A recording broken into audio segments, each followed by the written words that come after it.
Hi friends, అభినేత్రి 7వ episode వినే ముందు ఒక చిన్న మాట. ఇప్పుడు మరలా దేశంలో కొత్త వైరస్ ఏదో వస్తుంది అని విన్నారు కదా. కొంచెం నెగ్లెక్ట్ చేయకుండా జాగ్రత్త వహించండి.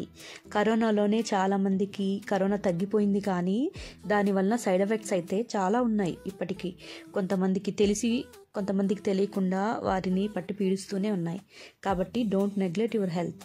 మీరు తప్పకుండా క్రౌడ్లో వెళ్ళినప్పుడు కానీ బయటికి వెళ్ళినప్పుడు కానీ మాస్కులు ధరించండి, హెల్దీగా ఉండండి, హెల్దీ ఫుడ్ తినండి. సరేనా?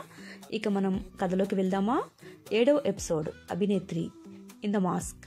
నేను ఊరికి వెళ్ళి బిజీ ఉండటం వల్ల తనను నాకు మెసేజ్ చేయొద్దు అని చెప్పాను. కాబట్టి నిజంగా పాపం తను అసలు మెసేజ్ చేయనే లేదు. నాకు ప్రతిరోజు 100కి పైగా తన నుండి నాకు మెసేజ్లు వచ్చేవి. అలాంటిది పాపం ఈరోజు 2 రోజులు ఒక మెసేజ్ కూడా పెట్టలేదు. ఓన్లీ ప్రతిరోజు పొద్దున్నే ఓహాయో అకాచాన్ అంటూ పలకరించడం మాత్రమే చేస్తుంది. నా నుండి ఎటువంటి రిప్లై రాకపోవటం వల్ల తన ఫీల్ అవుతున్నట్లు నాకు అనిపించింది. తన పోస్ట్ చేసిన కవితకు కూడా నా కోసమే తనకు ఇష్టమైన రచయిత రాసింది పెట్టింది అని నాకు అర్థమైంది. ఆ చందమామ కవిత నిజంగానే నా కోసమే రాసిందా అన్నట్లు ఉంది. అప్పుడప్పుడు తాను ఆ రచయిత గురించి చెప్తుంటే ఏదో సోది వాగుతుంది అన్నట్లు అనుకునేవాణ్ణి. నన్ను కూడా వినమంటుంటే నీ సోది వినలేక చచ్చిపోతున్నా, నీకు తోడు ఇక తనదా అని అంటూ ఉండేవాడిని. కానీ ఈరోజు తను నా దగ్గర లేనప్పుడు అనిపిస్తుంది నిజంగానే ఆ కవితలు మాలాంటి వాళ్ళ కోసమే రాశారు అని. చాలా ఫీల్ ఉంది దానిలో. చీచి, నా ఆలోచనలు ఎందుకు ఫీలింగ్స్ మీదకి పోతున్నాయి? I am a emotional less fellow. నాకు ఎటువంటి ఎమోషనల్ అగాధంలోకి కూరుకుపోవాలని లేదు. అరే బై, ఎవర్రా ఆమె? ఈ మెంటల్ది నాకు చాలదు అన్నట్టు ఆ మెంటల్ రచయిత ఒకరు నా ప్రాణం తీయటానికి టూ మచ్ రొమాంటిక్ కవితలు రాసి మమ్మల్ని రెచ్చగొట్టడానికి అనుకుంటూ ఆ రాత్రి తర్వాత నేను కొంచెం ఆలోచనలో పడ్డాను. నెక్స్ట్ డే నేను ఊరి నుండి తిరిగి వచ్చి 3 days అయింది. పాపం తాను నా మెసేజ్ లేక చాలా లోన్లీ ఫీల్ అవుతుంది అనుకొని ఆ అమ్మాయికి మెసేజ్ పెట్టాను. హే, నిన్ను కలిసిన ఆ రాత్రి చాలా బాగుంది. నువ్వు నన్ను మరెవ్వరు చూడలేనంత బాగా చూసుకున్నావు.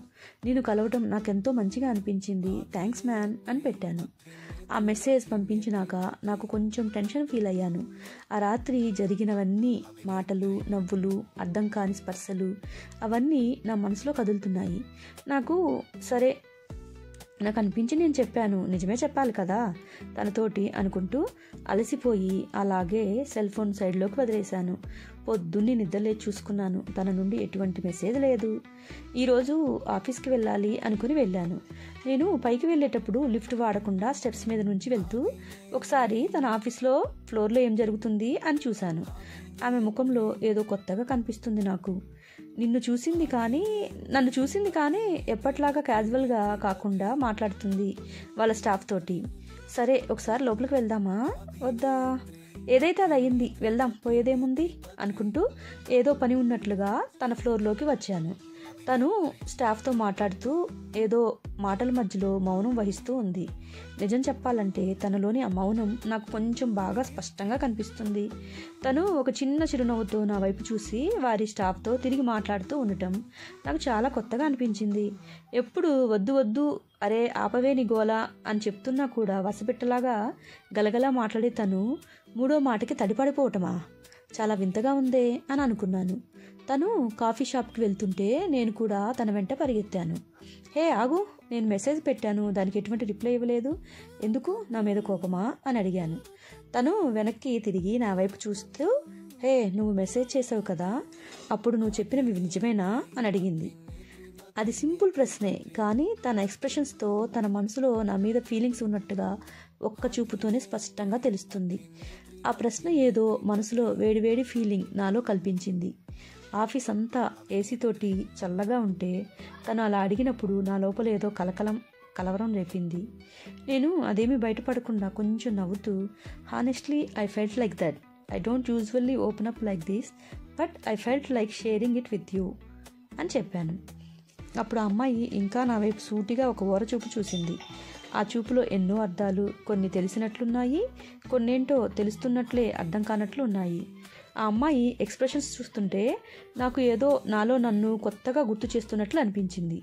నేను తన వైపు అలాగే చూశాను. ఇప్పుడు తన కళ్ళల్లో ఏదో తడబాటు కనిపించింది. నిజం చెప్పాలంటే నాకు కూడా స్పెషల్గా అనిపించింది. ఇద్దరం కొంచెంసేపు మౌనంగా ఉండి కాఫీ తాగాం. మా పక్కన కొంతమంది ఫ్రెండ్స్ కాఫీ తాగి వెళ్ళిపోయారు. వారు ఏదో మాతో మాట్లాడాలని మాట్లాడుతున్నారు, కానీ మా ఇద్దరికి మౌనం వల్ల వాళ్ళు ఏం మాట్లాడారో కూడా మాకు వినిపించలేదు. మేమిద్దరం ఒకరినొకరు కళ్ళతోనే ఏదో మాట్లాడుకున్నట్లు మౌనంగా ఉండిపోయాం. అక్కడ అందరూ వెళ్ళిపోగానే, but I don't want to rush into anything, తొందరపడకుండా మనం ఆలోచించాలి, దేనితో ముందుకు పోవాలనిపించడం లేదు అని చెప్పింది. ఆ మాటల వెనుక ఎంతో నిజాయితీ దాగి ఉంది. మరలా ఇంకా ఆలోచనలు నాలో రేకెత్తించాయి. But I want to understand what this is between అస్.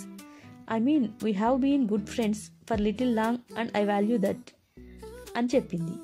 మా ఇద్దరి మధ్య ఆ సీరియస్ టాక్ అయిపోగానే తర్వాత నేను జస్ట్ తనతోటి, నాకు అర్థమైంది, ఇప్పుడే ఇలాంటి నిర్ణయం తీసుకోవద్దు, దాన్ని ఎలా నడుస్తుందో అలా నడవనిద్దాం, ఎలా జరిగితే అలాగే ఉండనిద్దాం, టైమే దానికి ఒక పరిష్కారం కనుక్కుంటుంది అన్నాను. ఆ అమ్మాయి కూడా ఆ ఆన్సర్ బాగా నచ్చినట్లుంది, సరే అని చెప్పింది. కొంచెం రిలీఫ్గా ఒక చిన్న చిరునవ్వుతో ఓకే అని డీల్ చెప్పింది. నాకు అర్థమైంది ఏదో మెల్లగా మా ఇద్దరి మధ్యలో మారబోతుంది అని. మా ఫ్రెండ్షిప్లో ఏదో ఒక కొత్త చాప్టర్ ఓపెన్ అయిపోతుందేమో అనిపించింది. ఆ రాత్రి ఆ మెసేజెస్, ఆ డిస్కషన్ అన్నీ ఎక్కడికో దారి తీస్తున్నాయి, కానీ దానికి ఏ పేరు పెట్టడానికి మాత్రం ఇంకా మా ఇద్దరి మధ్యలో మేము సిద్ధంగా లేము. ఇప్పుడు ప్రతిరోజు ఆఫీస్లో కలిసినప్పుడు కన్వర్జేషన్ క్యాజువల్గానే ఉంటుంది, కానీ ఆ కన్వర్జేషన్ రోజులో ఒక్కొక్క కొత్త వింత మాకు కనపడుతుంది. ఇదివరకు ఆఫీస్ వర్క్ అంటేనే నాకు చాలా చిరాగ్గా ఉండేది, కానీ తను లైఫ్లోకి వచ్చినప్పుడు కొంత రిలాక్స్గా అనిపిస్తుంది. లైఫ్ మీద ఏదో తెలియని కొత్త హోప్ నాలో కనిపించింది. కొన్నిసార్లు మా ఇద్దరి మధ్యలో కొంత మౌనం ఏర్పడుతుంది, కానీ అది ఆక్వర్డ్గా అయితే అనిపించడం లేదు. ఆ మౌనంలో ఎన్నో చెప్పలేని భావాలు మా ఇద్దరికి ఒకరినొకరు అర్థమయ్యాయి. మా ఈ కొత్త అర్థాలు మా బంధానికి మేము ఇస్తున్నాం. ఒకరోజు సరదాగా అన్నాను, మనమేమన్నా బయట డిన్నర్కి వెళ్దామా అని. తను నవ్వి, నువ్వు పే చేస్తానంటే నేను వస్తాను అని చెప్పింది. డీల్ ఓకే అని చెప్పి ఫిస్ట్ బంప్ చేశాను. ఇద్దరం నవ్వుకున్నాం. ఆ నవ్వులో తెలియని ఎగ్జైట్మెంట్ ఉంది. వీకెండ్ రానే వచ్చేసింది. డిన్నర్ ఎక్కడో గొప్పగా ఒక పెద్ద రెస్టారెంట్లో ప్లాన్ చేస్తుందేమో అనుకున్నా, ఎందుకంటే బిల్లు నన్ను కట్టమంది కదా, అందరు అమ్మాయిలాగే అలాగే చేస్తుంది అనుకున్నాను. కానీ ఎప్పుడు తను నా ఎక్స్పెక్టేషన్స్ రీచ్ కాదు, దానికంటే భిన్నంగా చేస్తుంది. ఒక రిజిస్టర్ ఆఫీస్కి తీసుకువెళ్ళింది. నాకు అర్థం కాలేదు. పేమెంట్ గైస్ని నలుగురిని ఏర్పాటు చేసి, టుడే మనం కాంట్రాక్ట్ ప్రకారం పెళ్లి చేసుకుంటున్నాం అని చెప్పింది. నీకు ఓకేనా? అలా అంటే ఈ పేపర్స్ మీద సైన్ చేయి అని కొన్ని పేపర్స్ని నా ముందుకు ఉంచింది. నాకు కొంచెం ఆశ్చర్యంగా, వండర్గా అనిపించింది. నేను ఆ పేపర్స్ని చదివాను. దాన్ని ఏ మగాడు వద్దు అనడు. ఆ పేపర్స్లో అన్నీ నాకు పాజిటివ్గానే ఉన్నాయి. ఇంకా చెప్పాలి అంటే అమ్మాయికే చాలా లాస్ అవుతుంది ఈ కండిషన్స్ వల్ల. నాకెందుకో తన గురించి ఆలోచించినప్పుడు కొంచెం ఆ అమ్మాయి గురించి ఆలోచిస్తే బాగుండు అనిపించింది. ఎందుకంటే నాకు నా గురించి కంటే తన గురించి ఎక్కువ కేర్ ఉంది. తనకి ఎటువంటి ప్రాబ్లం రాకూడదు నా వలన అని మనసులో పదే చెప్తూ ఉంది. నా మనసు కూడా తన గురించి ఆలోచించు అని. నేను కొంచెం ఆలోచిస్తూ ఉన్నాను. హాయ్ గైస్, 7వ ఎపిసోడ్ కూడా అయిపోయింది. అభినేత్రి త్వరలోనే 20 ఎపిసోడ్స్ పూర్తి చేస్తాను. మీకు ఒక కథ వింటున్నప్పుడు మధ్యలో గ్యాప్ రాకుండా ఉంటే బాగుంటుంది కదా అని నేను ప్రయత్నం చేస్తున్నాను. తప్పకుండా ఈ సిరీస్ మీకు నచ్చుతుందని అనుకుంటున్నాను. మీరు నచ్చితే సబ్స్క్రైబ్ చేసుకోండి, ఇంకా మీ ఫ్రెండ్స్తో కూడా షేర్ చేయండి. Thank you. ఇట్లు మీ అనుశ్రీ మెండు.